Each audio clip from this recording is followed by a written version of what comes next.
noches, buen jueves, bienvenidos a un nuevo programa de Hambre de Mundo. Hoy vamos a hablar sobre psicología de dinero.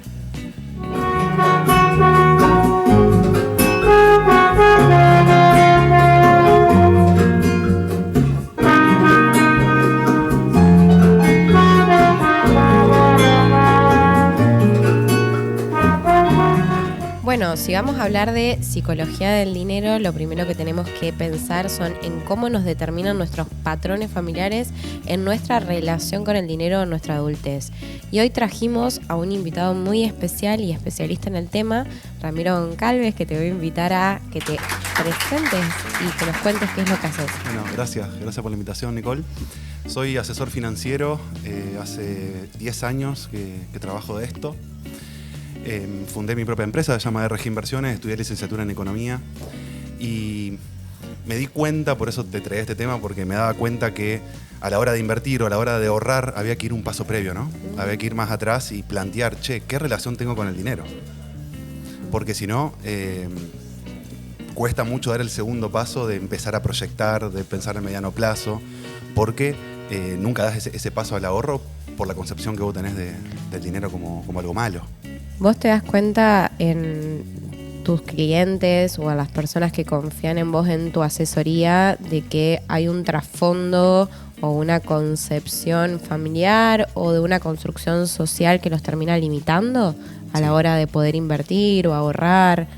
Sí, o sea, y veo que viene mucho de la casa, de la familia, de los amigos, del entorno, de cómo conciben el dinero. Si vos pensás que el que tiene plata es un garca, el que tiene plata es un narco, el que tiene plata en algo raro anda, vos... Acá los voy a poner en contexto de que Rami hizo un box de preguntas en su Instagram en donde él consultó qué dichos o qué frases populares escuchaban en relación a personas que se desarrollen en el dinero o que tengan una posición social acaudalada económicamente y cómo esto se pensaba desde la sociedad. Entonces, los dichos que él dice son dichos por personas que vieron este box de preguntas. Exacto, o que he escuchado yo o que me he encontrado en otra época de mi vida diciéndolas.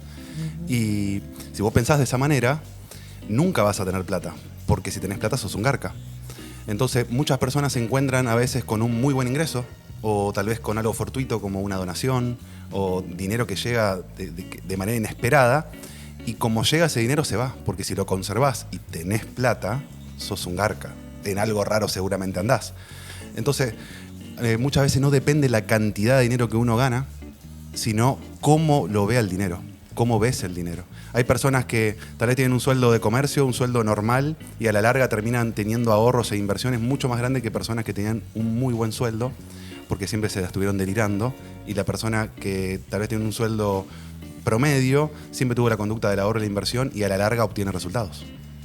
Ok, ahora vos decís que es re importante que nosotros nos podamos preguntar en qué es el dinero para cada uno de nosotros. Si vos tendrías que conceptualizar el dinero, ¿cómo lo pensás? Como una herramienta. Yo el dinero lo veo como una herramienta. Es como un cuchillo.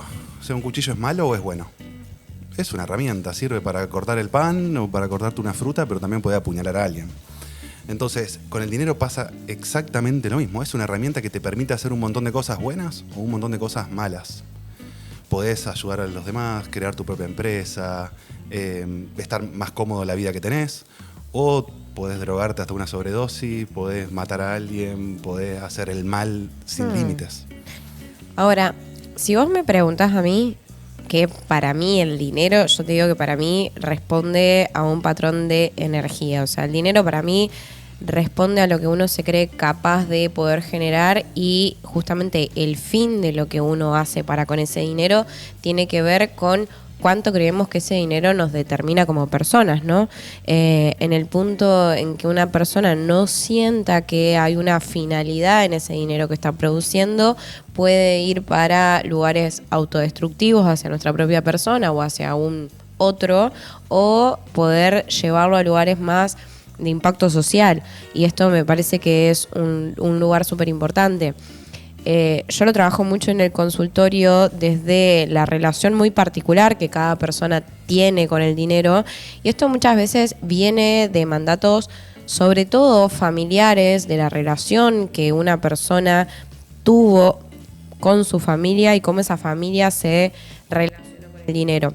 Por ejemplo, en esto me voy a poner más práctica, pero si una persona nace en un contexto donde su familia siente que cada cosa que compra es un esfuerzo, es un dejar por de lado otras cosas, es sentir que todo le cuesta o que le significa un esfuerzo muy grande, esto en la adultez se termina transcribiendo como una constante queja. Ahora, si una persona en su infancia creció dentro de un contexto donde sus padres fueron personas realizadas económicamente, donde el dinero no terminaba siendo un obstáculo en el desarrollo de las cosas que querían hacer, esto en su adultez lo toman desde otro lugar. ¿Vos a esto en las asesorías, dentro de las inversiones, lo observás?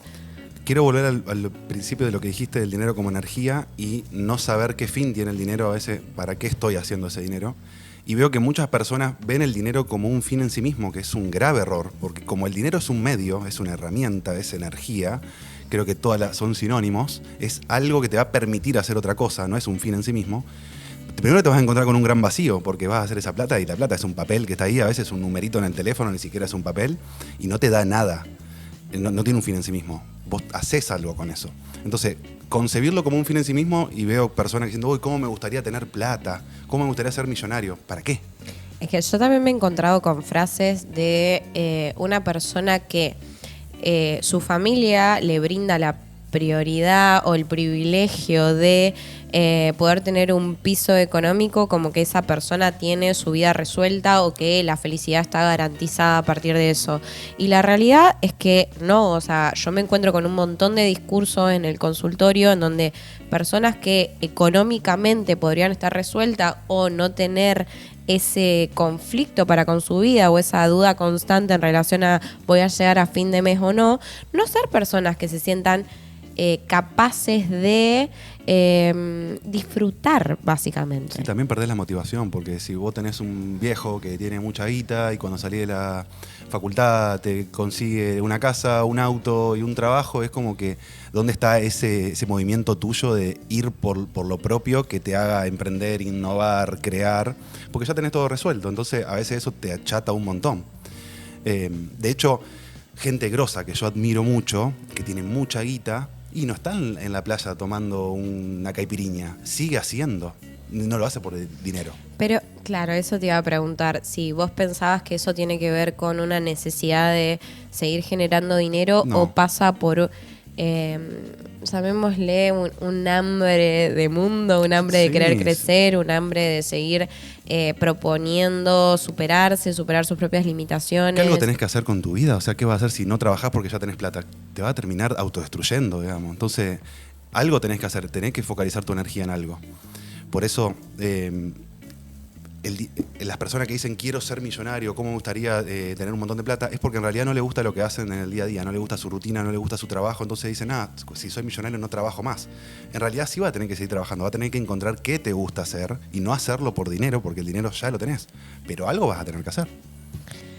Ahora, ¿no pensás que hay roles que como sociedad las personas pueden adoptar por una determinada, por conservar su zona de confort? Sin dudas, sin dudas que sí. Uno siempre adopta roles. Y, ¿viste? Yo soy médico, soy arquitecto, soy asesor financiero. No, trabajás de eso. Podés ser lo que vos quieras, en realidad podés cambiarlo. Y a veces uno se encasilla mucho ahí y no, ya soy esto. Y, ¿viste? Tengo que hacerlo toda mi vida y capaz que no es lo que te hace feliz. Y entonces estás como anhelando la plata porque decías, no, entonces con la plata te vas a encontrar con la plata y te vas a encontrar que ahora no vas a hacer más eso que no te gustaba, pero tenés que encontrar qué es lo que te gusta.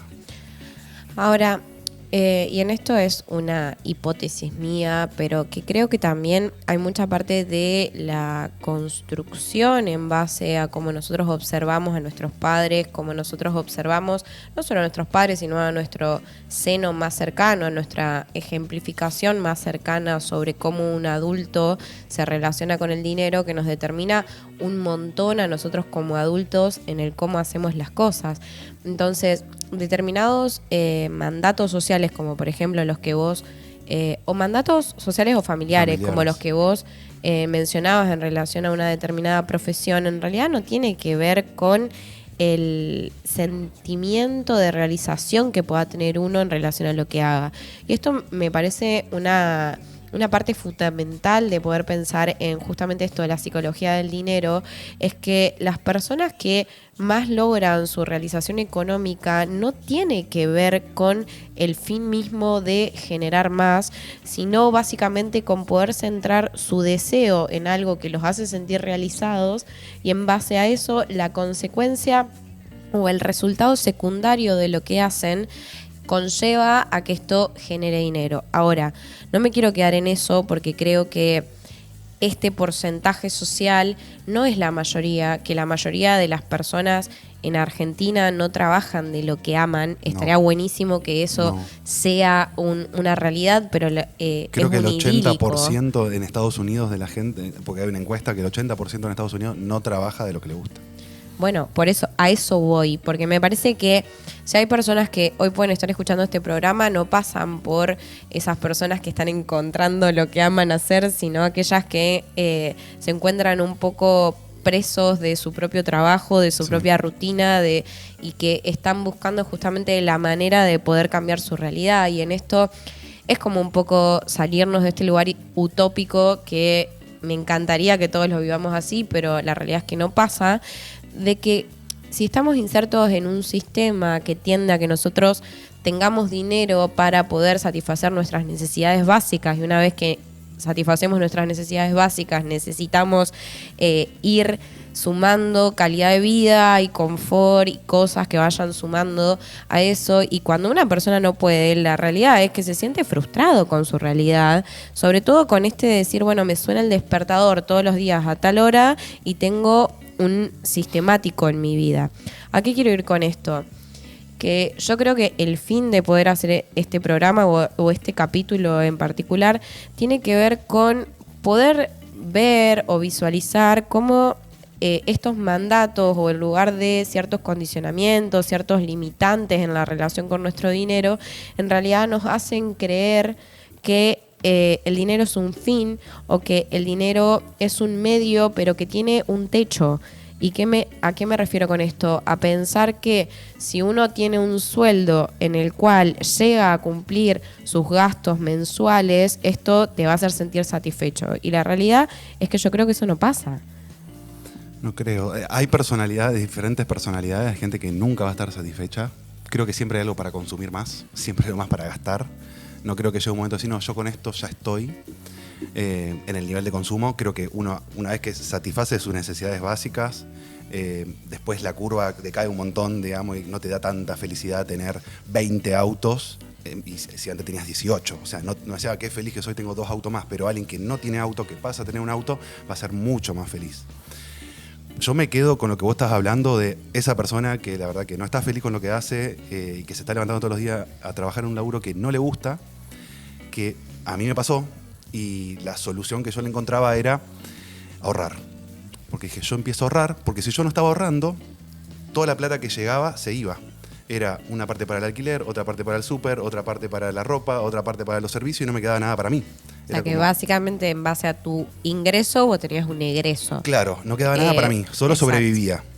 Entonces, cuando vos empezás a ahorrar, una parte queda para vos. Y esa parte vos después la usás como vos quieras. En mi caso fue renunciar a un trabajo que no me gustaba, y sabía que tenía un dinero que me permitía por un año por lo menos mantenerme, pagar casa, auto, moto, comida. Yo dije, bueno, tengo la plata para estar un año, hacer lo que quiero, me voy a ir a otro lado, me capacito, emprendo. La vuelta a la vida me llevó a trabajar de manera independiente después de eso. Pero acá te voy a frenar, pero porque la realidad es que a nivel psicológico esto tiene un para qué. Básicamente, cuando uno logra satisfacer las necesidades básicas, y no solo eso, sino que también logra limitar, porque no es que no te permitís gustos, pero sí limitar en decir, bueno, este porcentaje de lo que yo genero lo guardo, y va generando una conducta de ahorro, un hábito de ahorro.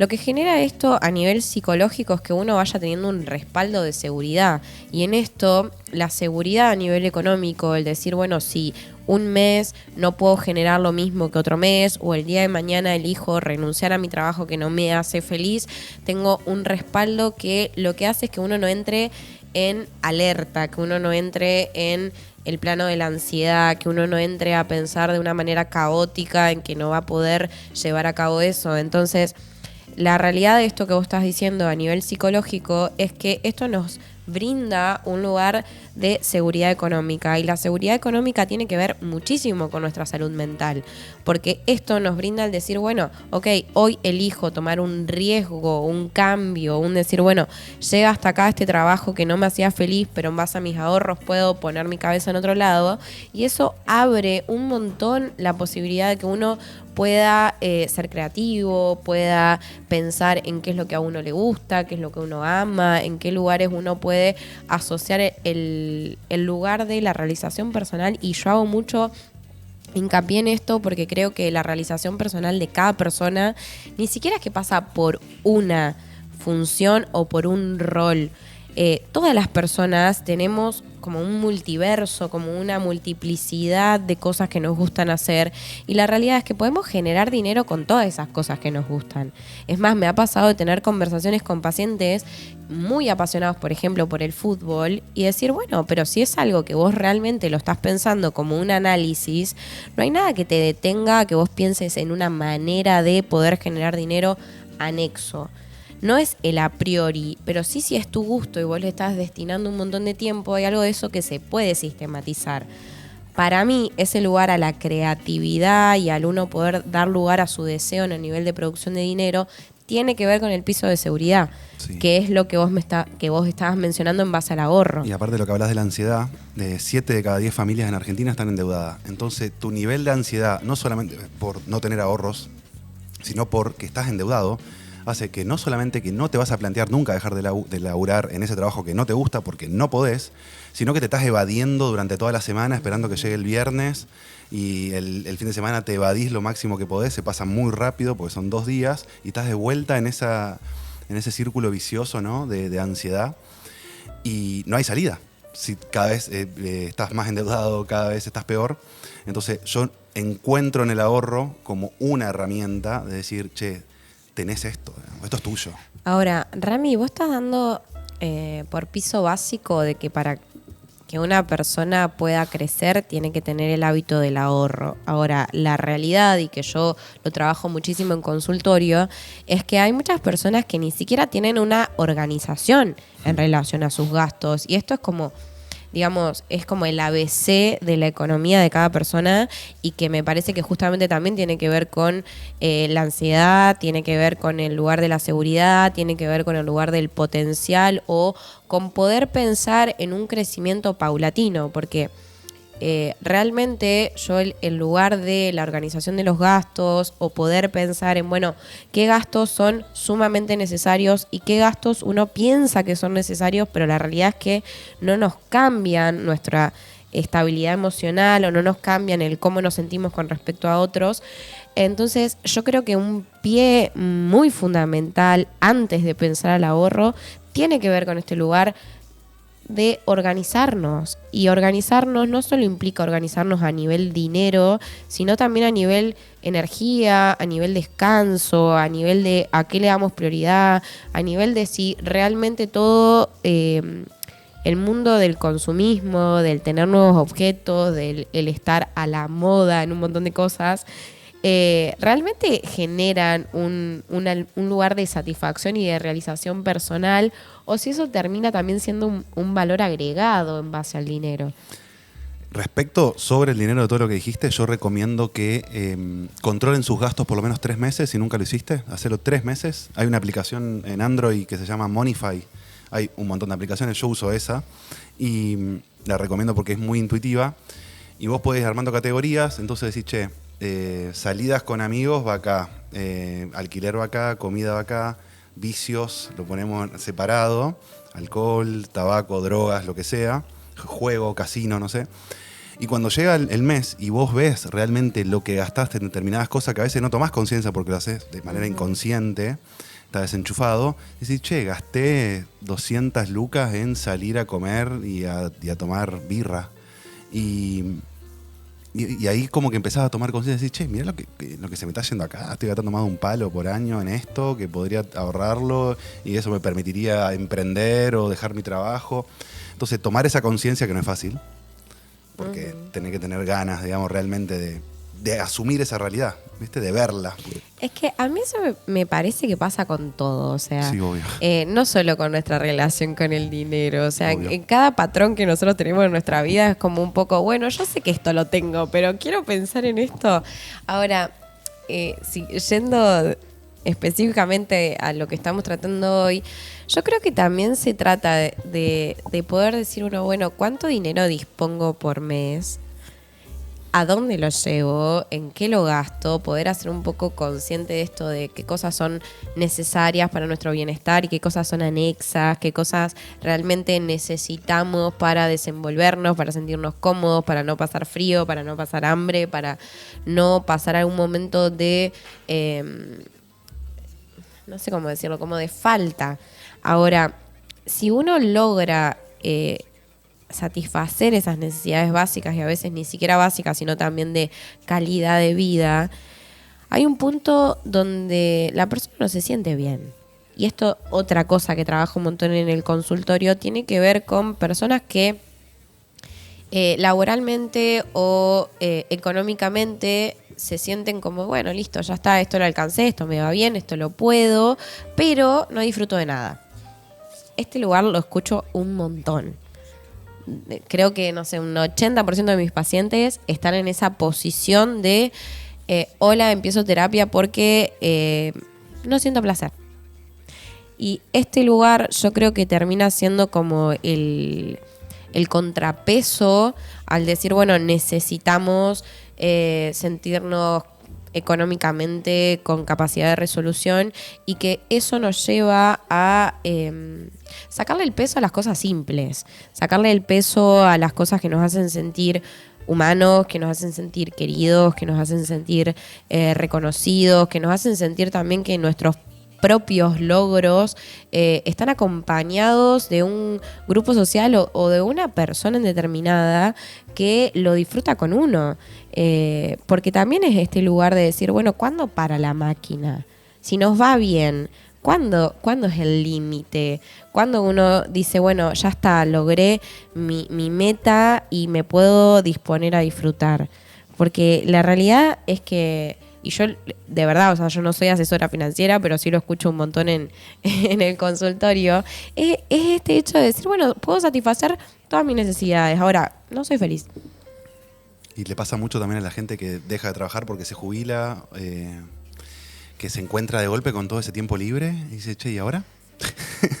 Es que yo tengo un modo de trabajar muy particular porque el humor y la ironía siempre va de la mano, porque creo que también es una forma de uno poder hacerse cargo de cosas que le pasan y poder decir, uy, yo estoy replicando lo mismo de lo que me estoy quejando, y esto es una realidad que como humanos nos pasa a todos, pero este lugar de el no disfrute está para mí de la mano con el pensar que la extravagancia o el lugar de alcanzar cierto estereotipo de cómo deberíamos vivir nos va a hacer sentir satisfechos, nos va a hacer sentir completos, va a tapar la falta o lo que nos duele, y la realidad es que no. O sea, que justamente, como decíamos en un principio, el primer lugar, el primer motorcito a movernos, a generar, va a pasar por un lugar de sentir que estamos exponiendo lo que le podemos dar al mundo, digamos, exponiendo nuestras propias habilidades, nuestros dones, nuestras capacidades, y que también uno ser consciente de qué es lo que nosotros, cada uno como individuo particular, subjetivo, singular, tiene para dar, nos hace entender que todos somos diferentes, y que si no existiera ese engranaje, o sea, si vos no fueras asesor y yo no fuera psicóloga, y esto lo podríamos decir, bueno, ¿cómo podemos unir este conocimiento para que esto de un producto más complejo, más completo, no serviría de nada? Porque para mí eso es la sociedad, es como si fuera un rompecabezas de muchos rasgos diferentes que lleguen a construir un engranaje que sea funcional. Ahora, ¿funcional a qué? Yo me lo repregunto a eso, porque no existe un patrón general de cómo todos seríamos felices o qué necesitamos todos para sentirnos realizados.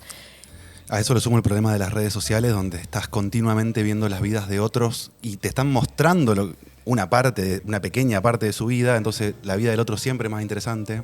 Entonces, sí, si tengo ese yate, seguro voy a ser feliz. Si tengo ese auto. Tal vez el loco estaba normal, como están todos, se sacó una foto dentro de su auto sonriendo y dice, uy, mirá qué feliz que es dentro de un Ferrari. Pero el tipo está igual, es un auto y no te va a cambiar la existencia. Pero uno cuando lo ve de afuera y no lo tiene, piensa que es ese el camino a la felicidad. Y a veces te pasa, porque me pasó a mí, hace un par de años yo pensaba que cuando viva en el lugar que quería vivir, cuando tenga el auto que quería tener, cuando tenga las cosas que quería tener, iba a estar pleno, iba a estar completo. Y me encontré muy rápido llegando a ese destino, por suerte. Me encontré con todo lo que quería, con el auto que quería, con el departamento que quería. ¿Y cómo te sentiste? Vacío. Como diciendo, che, por acá no es. O sea, era como, bueno, ya entendí que por acá no es. ¿Qué es lo que me motiva para seguir haciendo lo que hago? Y me gusta. Entonces ya no lo hago por plata, lo hago porque me gusta o porque tengo otros fines. Quiero hacer crecer mi empresa, quiero... Pregunta, ¿qué te hacía sentir vacío? Era como que lo tenía como un objetivo, o sea, che, es esto. Entonces cuando yo tenga esto voy a estar bien, voy a estar completo. No sé, cuando llegás a eso te das cuenta que no es nada en realidad. Que no era algo que decía, ya estoy. Es que el otro día estábamos jugando un juego de cartas con mis amigos y no recuerdo el nombre, si no se los diría, pero había una pregunta que decía, ¿realmente crees que existe solo un tipo de éxito? Y a mí me dejó recalculando porque la realidad es que el éxito en una persona, lo primero que se asocia es a el éxito económico, o el éxito académico, o el éxito laboral, pero todo lo que tenga que ver con este lugar de la remuneración de lo que hacemos. Ahora, a mí también me pasó una etapa muy profunda y de mucha introspección en donde fue como, ok, sí, yo estoy logrando todo esto, pero no es la satisfacción que yo esperaba. O sea, nuevamente mi satisfacción va a estar puesta en una nueva meta y como un poco yo me sentí como un conejito corriendo atrás de una zanahoria, como siempre la zanahoria se iba a ir moviendo, siempre se iba a ir moviendo y yo me iba a sentir siempre insatisfecha. Y fue como, a mí me pasó y también lo trabajo mucho en el consultorio, del hecho de decir, no, claramente la satisfacción personal o este lugar de llenar el vacío no tiene que ver con alcanzar la zanahoria, no tiene que ver con comprarte el auto, la casa, chiches, o sea, objetos, materiales. Termina pasando por otro lugar que para mí es principal pensar en el lugar de cuánto nos vemos a nosotros mismos, cuánto lugar nos damos a poder mirarnos y a decirnos, che, wow, o sea, más allá de los objetos materiales, poder decir, esto es en base a mi sacrificio, a mi constancia, a mi determinación, a el lugar crítico que tomé frente a lo que yo hacía, a poder decir, bueno, me juego la vida, salto al abismo, dejo mi trabajo seguro, como vos lo decías, y me la juego por esto que estoy haciendo. Y el resultado no lo sabías, porque hoy, después de muchos años de desarrollo en lo que haces, tenés una certeza de los resultados que eso está dando, pero cuando vos tomaste el salto de fe, llamémosle, no sabías que iba a haber del otro lado. Y eso a mí me parece un lugar fundamental a poder marcar, porque realmente no tiene que ver con los objetos, sino con el sentimiento de realización personal. Y el sentimiento de realización personal no va a pasar jamás si no sabemos quiénes somos, si no sabemos de dónde venimos, si no sabemos qué nos condicionan, si no sabemos qué mandatos hay, cómo nos determinan nuestros padres, qué mandatos sociales hay sobre con nosotros. Y hay un punto en donde es esencial poder hacer un quiebre con eso y decir, bueno, sí, todo eso, esa presión, todas esas etiquetas, todo ese peso está puesto sobre mí, pero yo me quiero hacer cargo de esto es mío. Y este es un lugar muy propio que no necesariamente va anudado a una edad, sino que tiene que ver con un lugar de poder hacernos más conscientes de lo que hacemos, poder hacernos más conscientes de cómo estamos usando nuestro dinero, de si estamos cuidando nuestra salud, de qué vínculo tenemos con nuestros padres, de cómo son nuestros padres. porque nuestros padres, al fin y al cabo, soy yo ahora, que yo no soy madre, pero mi mamá fue madre mucho antes de la edad que yo tengo. Entonces, si yo estoy tratando de hacer las cosas lo mejor que puedo, ella también lo intentó. O tal vez cargas con una mochila de un éxito o de lo que tiene que ser la vida que no es tuya, ¿viste? Y vos vas por ahí, y después te das cuenta que dices, che, ¿esto es mío? O fue que me impusieron que tenía que ir por acá, y te das cuenta que no te encontrás nada.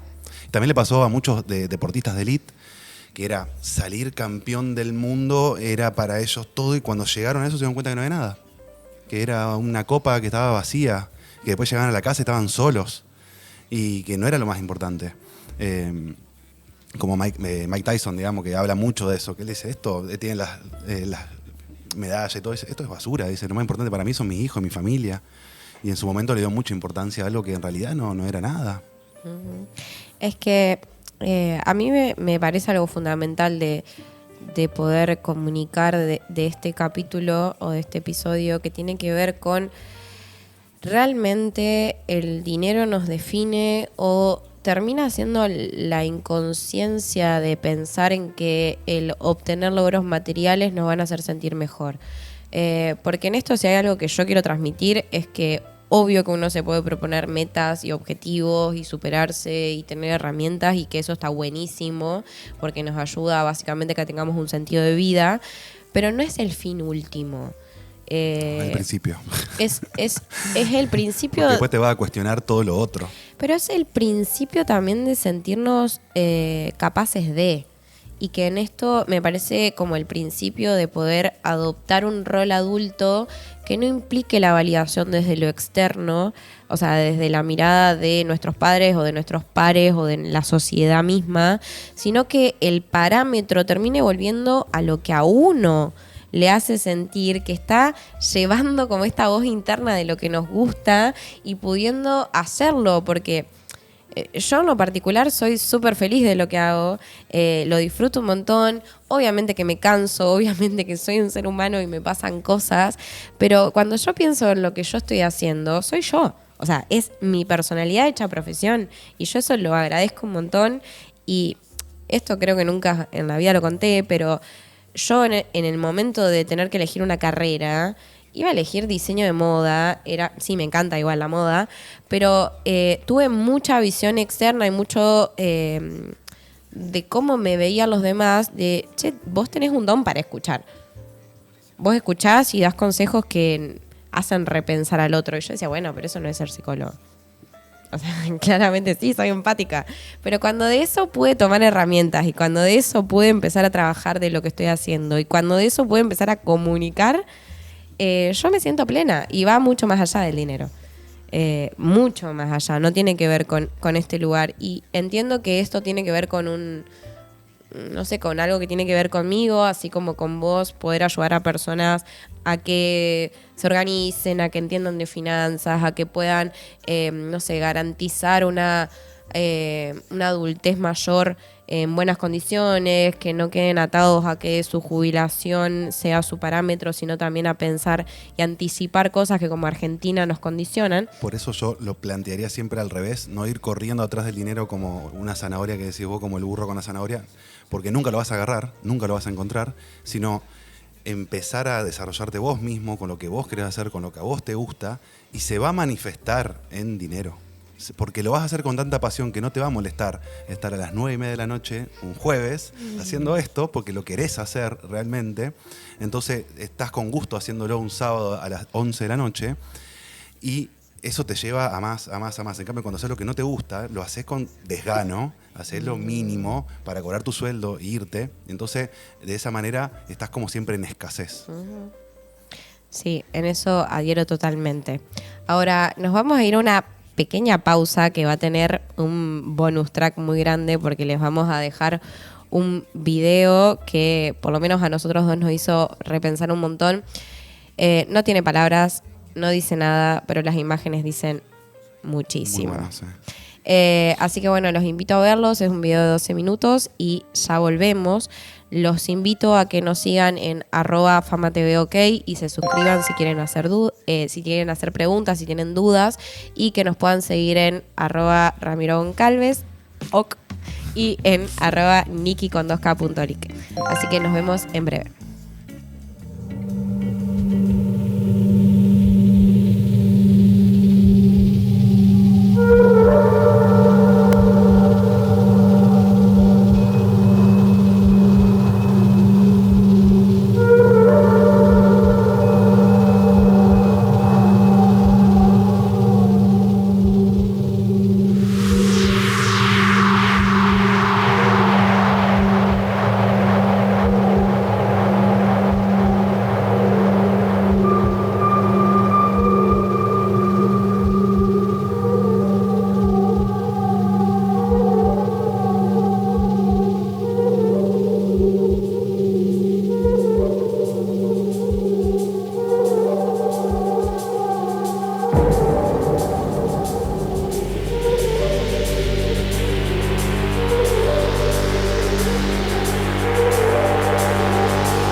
Bueno, volvemos y mientras estamos hablando va a seguir pasando el video en simultáneo.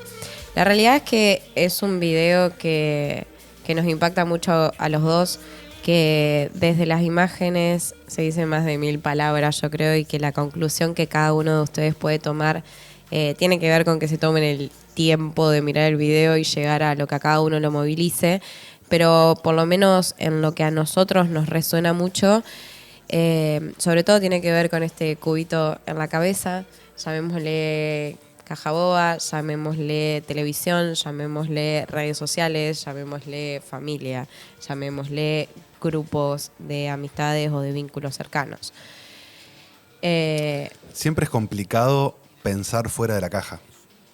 Porque, bueno, vas a recibir ataques, estás loco, vas a ser excluido, sos el raro. Es más cómodo pensar dentro de la caja, porque vas con la manada, es más divertido, tenés amigos, tenés todo. Cuando vos empezás a cuestionar, claro, implica que tenés que tal vez alejarte de gente que pensaba que era tu amigo, pero en realidad no era, porque solamente, no sé, te juntabas con esa persona para, no sé, consumir vicios. Y empezás a cuestionar también lo que se habla en la mesa familiar, y empezás a cuestionar lo que escuchas por la tele, lo que dice el gobierno, y eso también te pone en una situación de que sí, che, antes era más feliz. Antes con la caja era más feliz. Y ahora se me abre todo este mundo de posibilidades donde yo tengo que... ya no tengo vuelta atrás. Y muchas cosas para hacer también. Ese condicionamiento de pensamientos o esa bajada con respecto a lo que uno piensa o a lo que uno dice, muchas veces es inconsciente, no es que uno responde bajo un patrón de decir, bueno, quiero hacer lo que la gente espera de mí, sino que esto también tiene un trasfondo de decir, bueno, quiero que me quieran, quiero que me valoren, quiero que me validen, quiero que haya un reconocimiento social, o quiero que mi familia se sienta orgullosa, o no quiero discordias, no quiero peleas. O sea, yo creo que lo más complejo de esto y de poder hacer como la mea culpa, o de poder hacer introspección, o de poder repreguntarse a uno, es realmente este lugar del condicionamiento, de la posición psicológica que tenemos, de la perspectiva que tenemos sobre las cosas, cuán consciente es en lo que hacemos, porque la psicología está en todos lados, o sea, claramente ir al psicólogo está determinado a una hora de la vida de las personas que hacen terapia, pero la psicología está puesta en la gran mayoría de las cosas que hacemos, y que si uno realmente no se plantea el sentido de lo que está reproduciendo o el sentido del tipo de vida que quiere tener, tampoco sabe hacia dónde va. Y esto... que es el segundo punto que a mí me hace mucho ruido del video, es decir, si uno no sabe hacia dónde va, ese fin no es vacío. Y ahí es como en el video aparece como un hueco en el pecho en relación a, bueno, con qué llenamos nuestro vacío, con qué llenamos nuestra falta. Desde Lacan es súper profundo, justamente es el lugar del corrimiento del lenguaje, el corrimiento del deseo, el corrimiento de la pulsión, es el lugar de a dónde ubicamos nuestros objetos de deseo y lo que nos moviliza en la vida. Pero creo que lo más cínico es poder pensar en que hay grandes corporaciones, o hay grandes empresas, o hay grandes personas con mucho poder de injerencia y de movimiento de esta caja boba, que nos hace creer que ese lugar de llenar la falta va de la mano con objetos materiales, o con sexo, o con drogas, o con, no sé, amistades ilimitadas, con fiesta, con mucho trabajo, con lujo. Es cuestión de estar consciente cuando uno ve las propagandas. Que los invito como ejercicio a salir a la peatonal y ver las propagandas de manera consciente, o cuando estás viendo la tele y te vas a dar cuenta que siempre te están dando eso que te falta para vos ser pleno. Es ese auto, ese viaje, ese tele, ese celular. Y es una trampa, porque no te puede llenar nunca nada de afuera, siempre va a venir de adentro.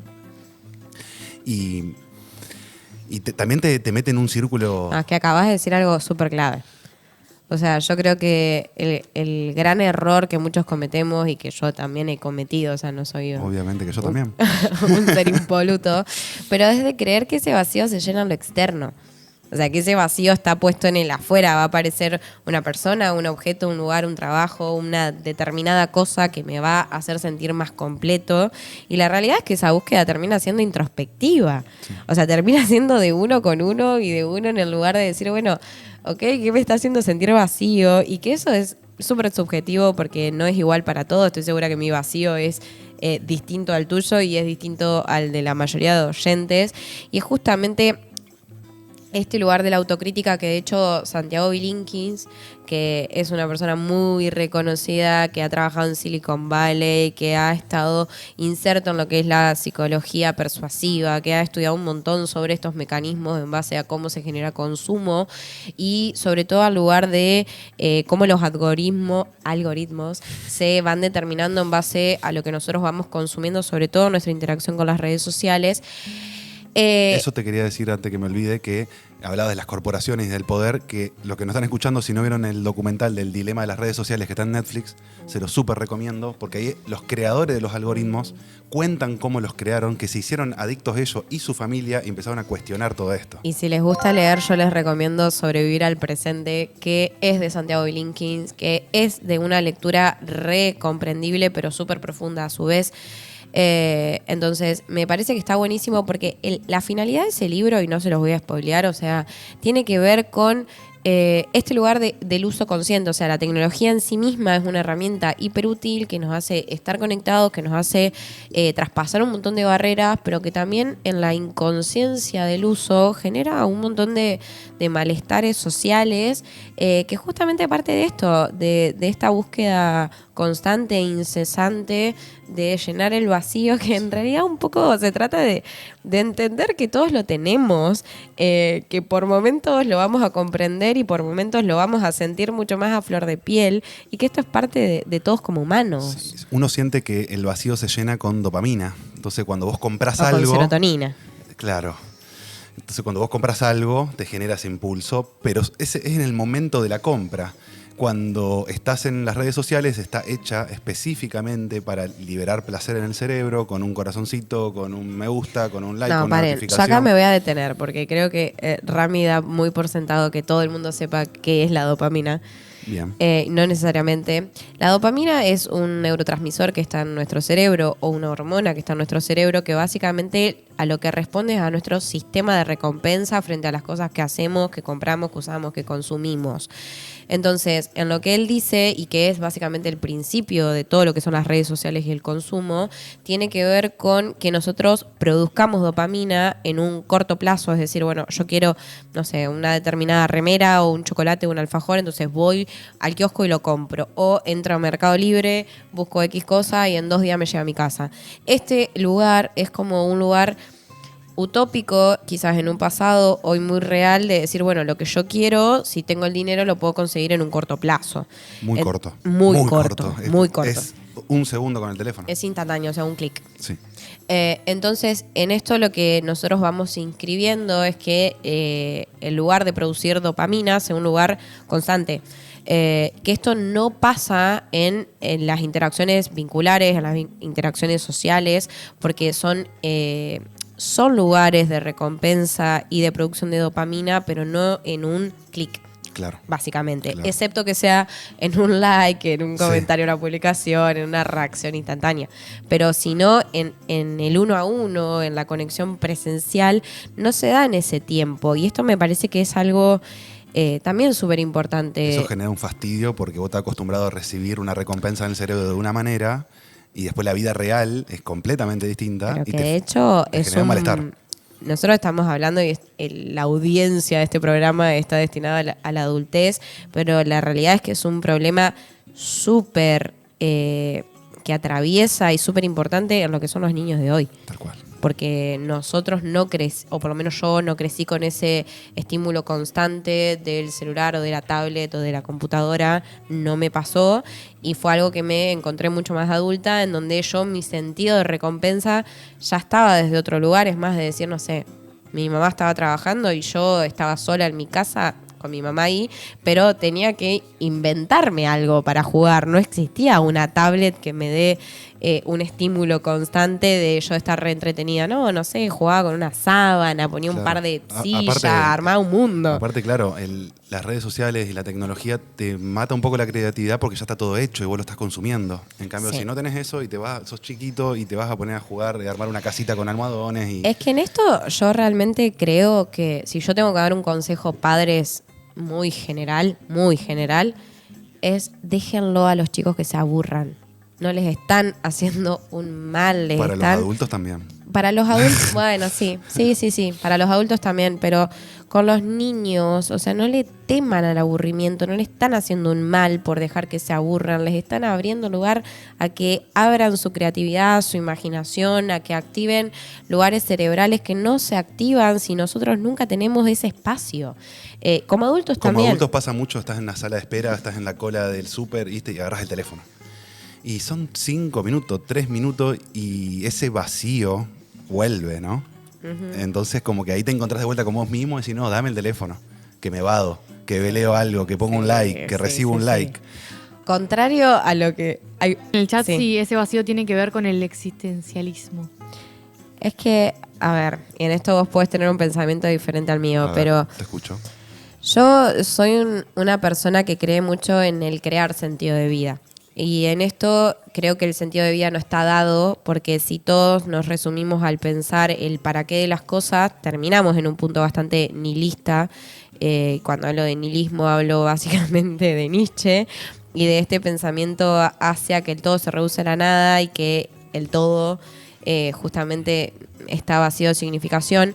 Entonces, en esto yo creo realmente que ese vacío existencialista hay muchas veces que te está pidiendo a gritos que vos busques quién sos, que busques qué te llama, qué te llena, qué te gusta, que quizás estás acostumbrado a vivir una vida muy separado de lo que a vos te gusta, de lo que a vos te hace sentir vivo.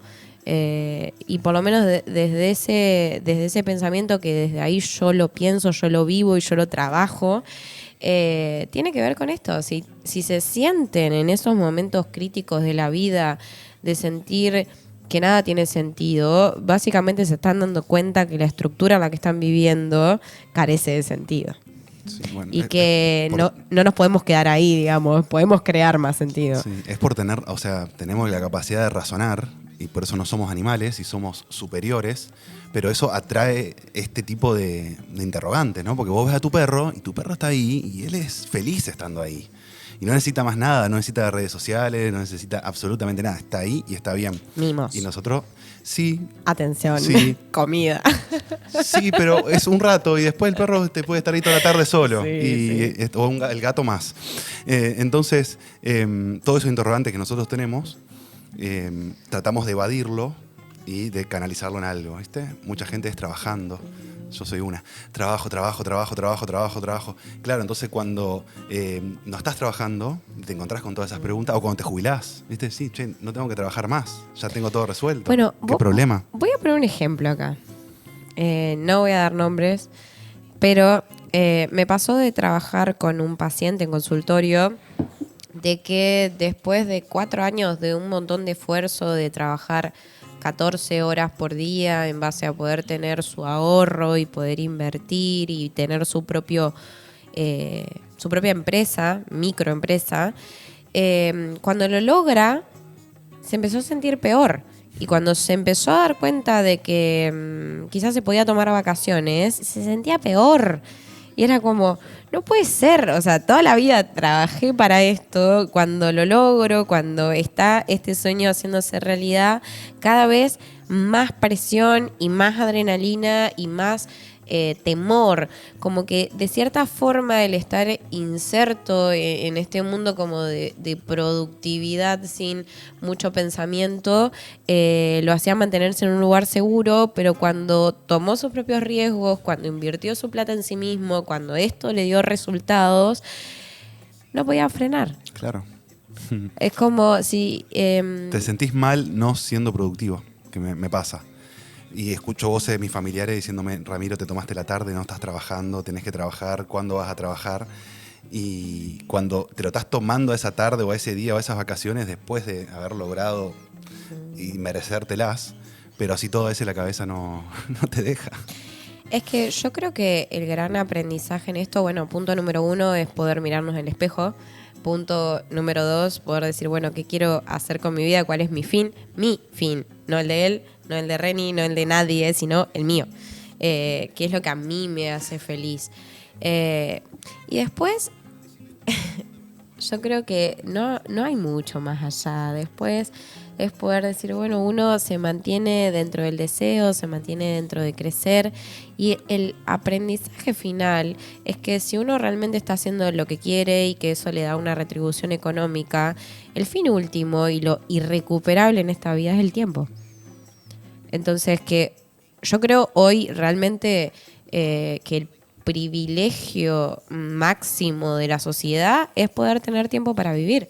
O sea, escucho en generaciones de más 55 decir, no, ahora tengo un montón de tiempo que me hubiese gustado tener cuando era joven, pero cuando era joven tenía que trabajar y ahora que lo tengo, no tengo la vitalidad que tenía cuando era joven. Y es como, a mí me pasa conmigo misma, yo no quiero caer en ese abismo. Uno siempre quiere lo que no tiene. Exacto, pero a ver, yo realmente creo que este punto de sentir que estamos disfrutando de la vida se basa en poder hacernos microespacios todos los días, de poder tener momentos de disfrute. No necesariamente eso implica generar dinero ni gastar dinero, sino simplemente como cabe la tierra. O sea, leer un libro en el pasto y no hace falta gastar plata. Exacto, pero que necesitamos ese lugar de descarga y que de hecho también es increíblemente necesario para no entrar en un mundo abrumador lleno de alertas y de ansiedad, el poder frenar un ratito todos los días. Para mí, nada, ese es el gran privilegio de la vida. Antes de cerrar con las recomendaciones, Rami, ¿podés decir de nuevo cómo se llama la aplicación? Sí, Moneyfy, o sea, money de dinero, Así. y F e Y. Ahí está. Entiendo que está para Android, no sé si está para iPhone, seguramente debe estar. Bueno. Y entiendo que es gratuita, entiendo. Pero hay otras parecidas, así que es cuestión de llevar un control de tus gastos por lo menos un tiempo para tomar conciencia de cómo te venís comportando con el dinero. Yo sé que existe otro, igual no es gratuito, pero a mí me sirvió un montón para organizarme, que se llama Mujer Financiera. Sí. No sé a dónde lo lleva a pensar el nombre, pero bueno, se llama así y sirve mucho también, te arma las categorías, de hecho están como un par de categorías ya hechas y después uno puede agregar más, que también sirve mucho. Se nos voló el tiempo, Rami. Sí, se pasó. La verdad que fue un placer para mí tenerte, Bueno, lo sentí gracias. muy acogedor, muy ameno, algo que muy fluido. Realmente espero que a nuestros espectadores también les haya llegado y que los haya podido hacer repensar un poco sobre cómo eligen vincularse con su trabajo, con su dinero y sobre todo con su tiempo libre. Sí. Con todo, en realidad. Que no le tengan miedo a buscar hacer conscientes sus patrones, porque hay muchas cosas que podemos elegir y no dejar que nos predeterminen. Y que en esto, bueno, muchas gracias, Bueno, por gracias a venir. vos. Así que, bueno, nos vemos el próximo jueves. Síganos en @FamaTVOC. Suscríbanse para poder comentar en los programas y dejen un like si les parece. Nos pueden seguir a mí y a Ramiro en redes, a Ramiro como @RamiroGoncalvesOc y a mí como Niki con2k.lic. Les mando un beso enorme y nos vemos el próximo jueves.